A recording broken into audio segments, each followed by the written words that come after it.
నువ్వు పాదయాత్ర చేస్తే బాగుంటుందని చెప్తా ఉన్నారు.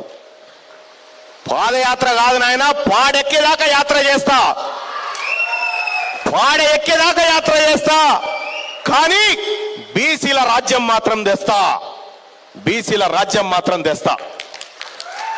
అతి త్వరలోనే కార్యాచరణ ఉంటది. ఈ కార్యాచరణలో భాగంగా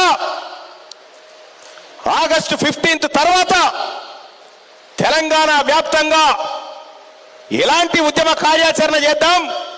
ఈ 42% నాటకమాడి ప్రజల్ని ముంచితే తెలంగాణ రాష్ట్రంలో 28 టోల్గేట్లు ఉన్నాయి, అంతే కాదు, 28 టోల్గేట్లు ఉన్నాయి. ఈ 28 టోల్గేట్ల కాడ కూర్చుంటాం. ఎట్లా పోతారో పోరి. ఈ 28 టోల్గేట్ల కాడ కూర్చుంటాం, నిరసన తెలియజేస్తాం.